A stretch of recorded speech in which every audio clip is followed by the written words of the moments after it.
আসসালামু আলাইকুম রহমতুল্লাহ। আমরা কিন্তু ইতিমধ্যেই প্রত্যেকে জানি যে যাদের ওয়ার্ক পারমিটের মেয়াদ এক্সপায়ার অথবা ইকামার মেয়াদ এক্সপায়ার ১ বছর ধরে অথবা ৬ মাস ধরে তাদের ৩১শে ডিসেম্বর পর্যন্ত সময় দেওয়া হয়েছে। সেই ৩১শে ডিসেম্বরের ভিতরে যদি আপনার ওয়ার্ক পারমিট অথবা ইকামার মেয়াদ বৃদ্ধি না করেন, তাহলে ৩১শে ডিসেম্বরের পর অর্থাৎ ২০২৭ সালের ১ জানুয়ারি থেকে আপনাদের কফিলের কিউয়া সিস্টেম বা সকল প্ল্যাটফর্ম থেকে আপনাকে বহিষ্কার করা হবে বা সরিয়ে ফেলা হবে। এক্ষেত্রে আপনি কি ক্ষতিগ্রস্ত হতে পারেন বা এই মুহূর্তে ৩১শে ডিসেম্বরের ভিতরে আপনি কি পদক্ষেপ গ্রহণ করতে পারেন এই বিষয়ে তথ্য দেব।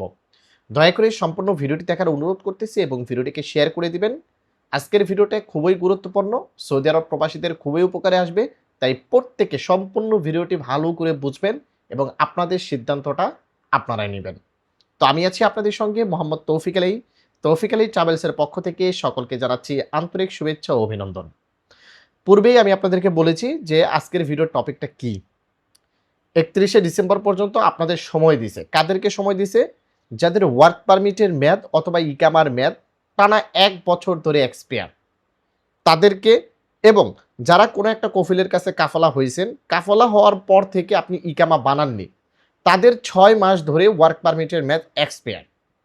এক্ষেত্রে এই দুই ধরনের প্রবাসীদেরকে বলা হচ্ছে আপনাদেরকে সময় দেওয়া হয়েছে ২০২৬ সালের ৩১শে ডিসেম্বর পর্যন্ত। মানে এই পুরো বছরটা সময় দেওয়া হয়েছে, ৬ মাসের মেয়াদ বৃদ্ধি করে এই পুরো বছরটার সময় দেওয়া হয়েছে।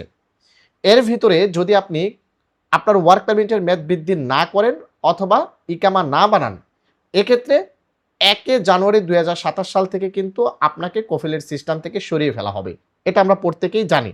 ওকে, এখন আপনি এই মুহূর্তে কি পদক্ষেপ নিতে পারেন? আপনি নাম্বার 1 পদক্ষেপ নিতে পারেন, হয় আপনাকে এক্সিট নিয়ে দেশে চলে আসতে হবে, নতুন ভিসায় ঢুকতে হবে, অথবা আপনাকে কাফালা হতে হবে, কাফালার মাধ্যমে অন্য কফিল বা কোম্পানির কাছে গিয়ে আপনাকে ওয়ার্ক পারমিটের মেয়াদ বৃদ্ধি করতে হবে এবং ইকামা বানাইতে হবে, অথবা আপনি এই মুহূর্তে যে কফিলের কাছে আসেন সেই কফিলের কাছে থেকেই আপনার ওয়ার্ক পারমিটের মেয়াদ বৃদ্ধি করতে হবে, ইকামার মেয়াদ বৃদ্ধি করতে হবে। এখন আমার পরামর্শ হচ্ছে আপনারা কোন কাজটা করলে আপনাদের জন্য ভালো হবে, কোন পদক্ষেপটা আপনারা নেবেন। এখন আমি যদি আপনাদেরকে পরামর্শ দিই সেটা হচ্ছে, যদি আপনার সামর্থ্য থাকে বা সাধ্য থাকে তাহলে আপনি কাফালা হয়ে যান। কাফালা হয়ে গিয়ে নতুন কফিল বা কোম্পানির কাছে আপনার ইকামাটা রিনিউ করেন, যদি আপনার সামর্থ্য বা সাধ্য থাকে এবং আপনার যদি অতি প্রয়োজন হয়ে থাকে সৌদি আরবে বৈধভাবে বসবাস করা। হতে পারেন আপনি ভালো একটা পজিশনে আছেন, আপনার বৈধভাবে থাকাটা দরকার। যদি আপনার অটোমেটিক হুরুপ চলে আসে বা খরচ নেহাই চলে আসে, একটা প্রবলেমে ক্রিয়েট হয়ে যায়, তাহলে আপনি হয়তো বা ঠিকঠাক মতো সৌদি আরবে থাকতে পারবেন না। এই কারণে আপনার বৈধ হওয়াটা দরকার। তাই আপনাকে যেটা করতে হবে, ভালো একটা কফিল কোম্পানি ধরে সামর্থ্য অনুযায়ী কাফলাটা হয়ে যাওয়াটা সবচাইতে বেটার হবে। আর যদি সাধ্য বা সামর্থ্য না থাকে তাহলে যেভাবে আসেন সেভাবেই থাকবেন। যদি আপনার দেশে আসা প্রয়োজন হয়ে থাকে তাহলে এক্সিট নিয়ে দেশে চলে আসেন, এক্ষেত্রে আপনি নতুন ভিসায় ঢুকতে পারবেন। আর যদি ৩১শে ডিসেম্বর পর্যন্ত সময়ের ভিতরে আপনি এই পদক্ষেপগুলো গ্রহণ না করেন, ১ জানুয়ারি ২০২৭ সালে যখন আপনাকে আপনার কফিলের সিস্টেম থেকে সরিয়ে ফেলবে, তখন কিন্তু আপনাকে আরও ৬০ দিনের একটা টাইম দিবে। সেই ৬০ দিনের ভিতরে আপনি হয় কাফালা হবেন, না হলে দেশে চলে আসবেন। অন্যথায় ৬০ দিন পর অটোমেটিকলি আপনার সিস্টেমে বা আপনার ইকামার উপরে হুরুপ চলে আসবে। মানে ৩১শে ডিসেম্বর শেষ হওয়ার পর কফিলের সিস্টেম থেকে যেমনটা আপনাকে বাতিল করবে, তেমনটা আপনাকে টার্মিনেশন করা হবে।